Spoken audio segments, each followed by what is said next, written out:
Here's a fact that will make you think twice the next time you cough. When you let out a simple cough, it's not just a tiny puff of air.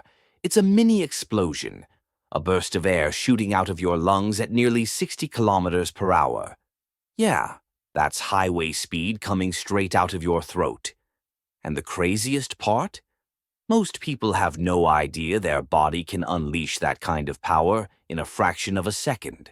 So the next time you cough, remember, your body just fired off a high-speed air cannon without you even trying.